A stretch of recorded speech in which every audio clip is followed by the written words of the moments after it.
Good morning, and thank you for stopping by to hang out with me for a while here on the couch. Boy, do we have a good one for you today. 1985 has a special place in my heart, as does this band and today's song. 1985 is the year that I graduated high school, and it's also the year that I met my wife of now 36 years. The first date I ever asked her to go on was to see Ratt on Wednesday, July 3rd, 1985 at the Allen County War Memorial Coliseum in Fort Wayne, Indiana. Invasion of Your Privacy had just been released at the end of May that year, and Lay It Down, the first single from the album, was all over the radio and in TV. I'm still glad that she said yes, and here we are, still rocking out nearly 40 years later. Stick around to the end of the video and I'll tell you more about all that. Right now, let's jump right in and learn one of the coolest riffs in all of rock and roll. A couple of quick performance notes before we begin. Number one is that Ratt has always been a band with two fantastic guitar players playing two different parts. This lesson is the way I play the song as a single guitar player, trying to sound as close as possible to the original recording. The second point is that I have modified the main riff slightly to make it easier for a person to play with small hands. We'll be playing the same notes, just in an easier way. Warren and Robin both had very large hands and long pinkies. There are a couple of places where they're making very long stretches that I just can't comfortably or efficiently make. We will sound very close to the original recording, but without those crazy long stretches. Our intro riff in the entire song actually is a drop D tuning, so that's the first thing that we need to do to play this song. So we only tune down one string, our high or our low E string. We're going to tune it down one full step to a D. Should sound like that. It should also match your fourth string or your D string. Those are the same note, just octaves apart. So our first chord is this. So I'm playing the open D string, the low D now, that used to be an E. I'm playing that, but I'm also barring the 5th fret, strings 5 through 1 with my index finger. My ring finger is barring strings 4 through 1 at the 7th fret. And I'm playing every string except for this high E. That would not sound right with this chord. So I want to put my emphasis more maybe on the treble string. So as I hit the strum, I'm going to play a little bit harder maybe on strings 2, 3, and 4. Gives it kind of that thick wall of guitar kind of sound that Ratt was real famous for. After I play that chord, I'm going to chug between it and almost everything on this low D string. Used to be the E string, but I'm going to palm mute it. My palm's laying right across the bridge here, so that's going to be my chugging string to keep time between. So I play the chord, 2 chugs, take my index finger and go to the 7th fret, barring strings 2, 3, and 4. And I'm going to start with a pull off on the B string from the 8th fret to just let go, and then I've got it covered with my index finger on the 7th fret. 2 more chugs.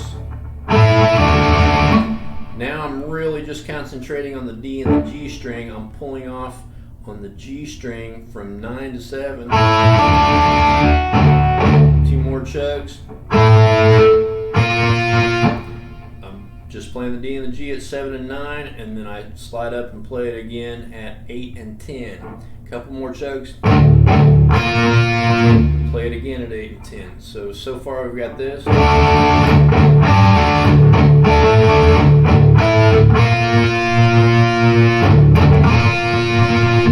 Now I'm going to slide up on the A string from 5 to 7, and I'm going to play this chord. So it's just like an E power chord, which is my index finger is barring the 7th fret, 5 through 1, but I'm really only playing the A and the D string. If I get the G string in there too, that's okay, but really just those 2 is really all I want. And if that's too much of a stretch for you with your ring finger on the 10th, so that's the E chord, that's some other chord, you can use your pinky there. Now just one chug. Go down here to a C bar chord, so just like the D, but down 2 frets. One more chug. When we get back there, we start the riff over again, but we're going to modify the end of it. So again, I'm going to play through that whole very first part of the riff. I'm going to do it slowly.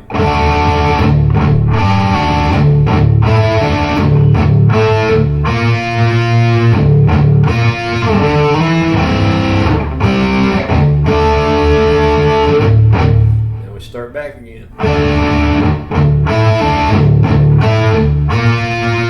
So far everything's the same, but I stop right there and I change it up. And then we have this. So, palm muting, hammer on open to 2, palm mute again between them and chugging.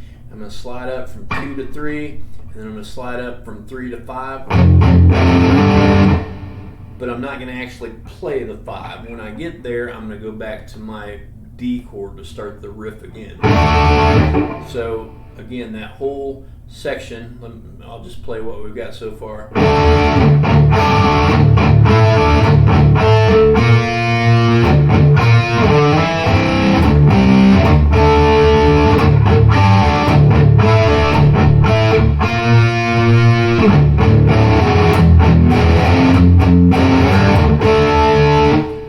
Back to that D chord, we start the riff again. This time we're going to play it all the way through just like we did the first time.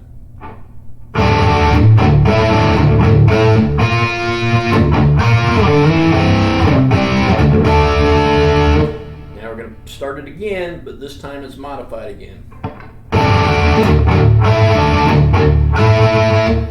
Once we get here, instead of going up, we're going to go down. So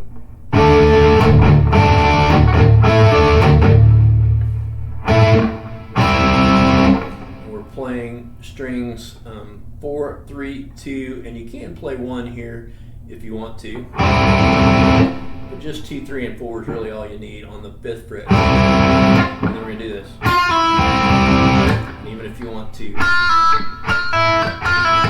do kind of a pinch harmonics there, so just letting the string hit just a little bit of the pick sticking out, and as soon as I pick it, I let the string kind of bounce off my thumb, kind of give it that harmonic sound.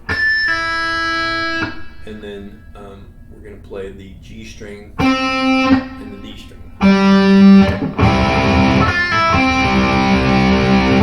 And then we go down here to this D sus4 chord.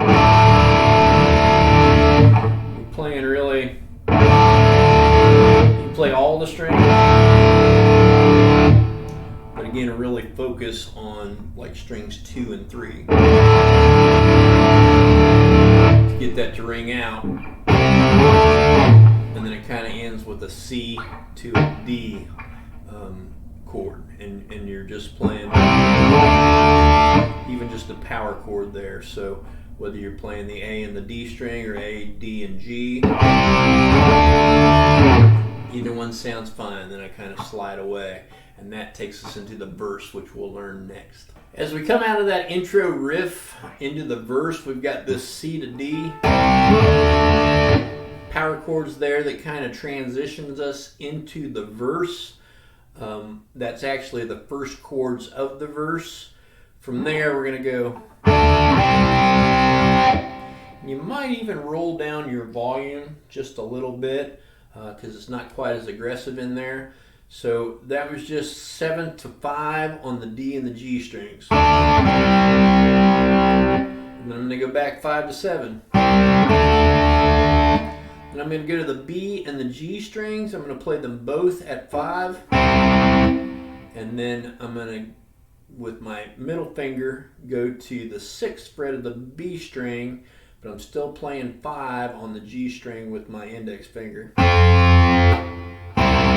Back to just 5, and then the D power chord. And back to the D and G, 7 to 5, 5 to 7, back to this. But instead of going to that D power chord, we're going to do this. So we go to the 2nd fret of the 5th and the 6th strings. We're going to play them together. And we're going to go up to the 3rd right away. You can roll up your volume when you get there too. That puts you back into the pre-chorus, which we're going to learn next. So at the end of the verse there, we have that step up from 2 to 3 on strings 5 and 6. That starts our pre-chorus. We're going to palm mute those 2 strings and we're going to play them. Then we go up to 5. Hold that for a couple beats, and then we have a D chord, and then C to D. We do it again.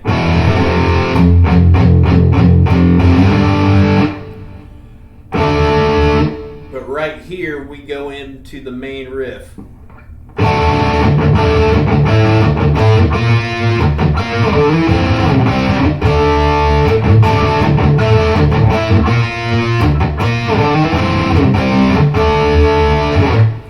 That puts us back into the verse.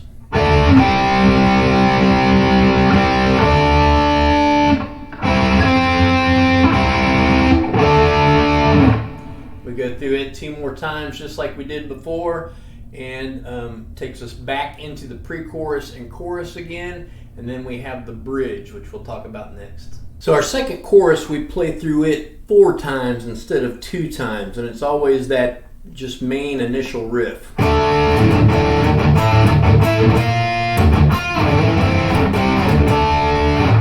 We play that 3 times, and then the 4th time, instead of going to the ending, it's like this.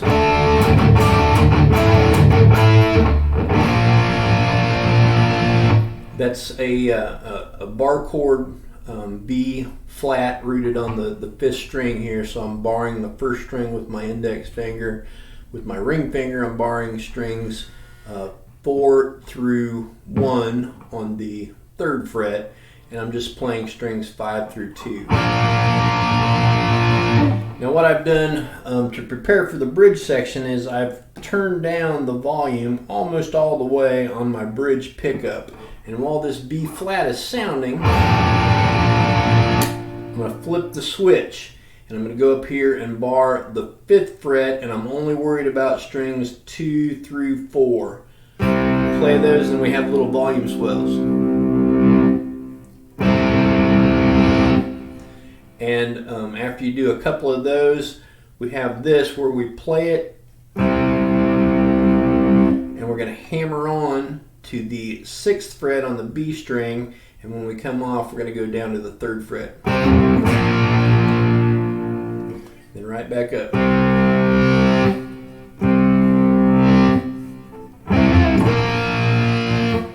3rd time we come up to the 5th fret,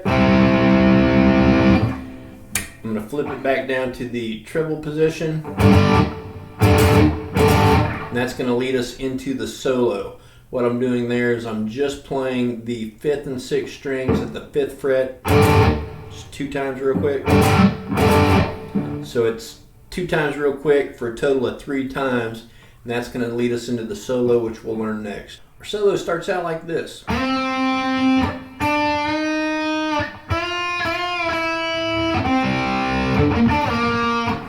So that is a fast slide from 2 to 5 on the G string. Once you get there, a little bit of vibrato, go to the 3rd fret of the B string, we're going to play it and then bend it up a half step. Then we go to the 5th fret, we're going to bend it up twice a half step and then play it once unbent. Then the 5th fret, we're going to go G and then D. Then we have this. That is a palm muted open D, and then an 8 on the D, and then 7 on the G, sliding down to 3. Then we come up here. We have a unison bend, index finger on the 8th fret of the E string, ring finger on the 11th fret of the B. We're going to bend it up twice. And we have this lick. It's kind of fast. and he digs in kind of hard on those strings as he plays them. That is 8th fret on the E and then the B, 11 on the B, 10 on the G, and then 8 on the B and the G, and then 10 on the G and the D, and then 8 on the G and the D. Then we're going to bend up 10, play it a second time unbent with a little vibrato. Then we have this kind of classic blues lick.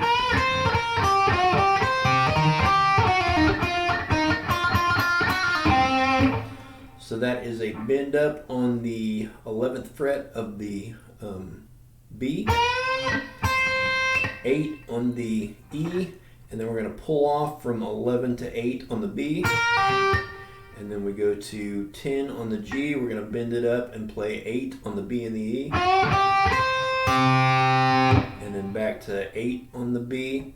Then we're going to pull off,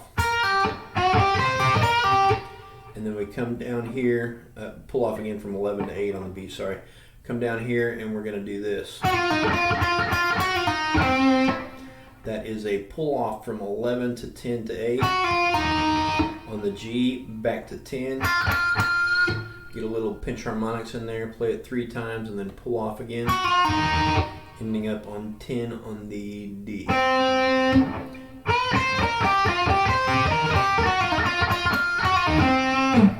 Next lick is this. Slide up from 8 to 12 on the G, and then 11 on the B, back to 12 on the G, 11 on the B again. Then we have,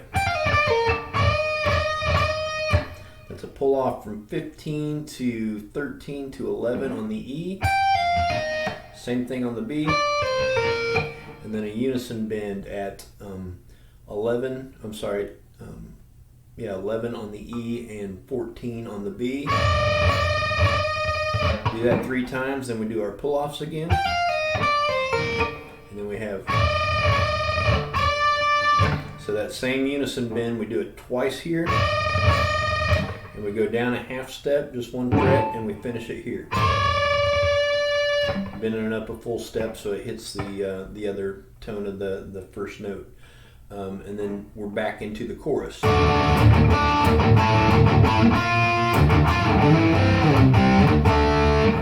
Plays through that 3 complete times. On the 4th time it's this.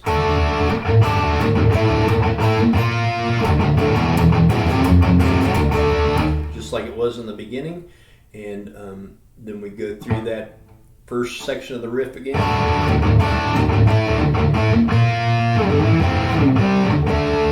As the chorus continues to sing, it plays it like 3 more times, and then the song fades out, and that's the end.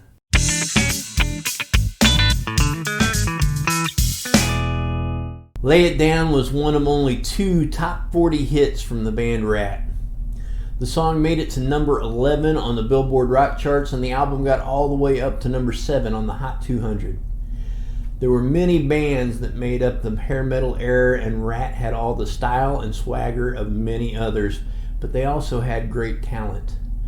Warren DeMartini is to this day one of my all-time favorite guitarists. Sadly, Robin Crosby, an original founding member and the rhythm guitarist, lost his life to heroin and alcohol addiction that he could not lay down. It hits me especially hard because addiction is something that I've personally struggled with for a large portion of my life. There's a passage in John 10 where Jesus talks about being the good shepherd, which is different from a hireling because he was willing to lay down his life for his sheep. In John 15, he says that there is no greater love than a man who is willing to lay down his life for his friends. There's a concept of surrender in Christianity where we as disciples of Jesus should be willing to lay down our lives for him. Literally if need be, but also, and much more common, metaphorically. He tells us that if we're willing to lose our lives for his sake, we'll save it, but if we fight to save our lives, we'll lose it. I'd encourage you to think on these things, and if you do not know Jesus personally, seek him out while you still can. No man or woman is guaranteed tomorrow. I hope that you've enjoyed today's lesson, And if you found anything of value here, I'll ask that you hit the like and subscribe buttons to help me grow the channel. There are also affiliate links in the description if you'd like to own any of the gear that I used in today's video. Thank you so much for your time and for your support. I do sincerely love and appreciate all of you. And I also hope to see you again soon, right back here on the couch.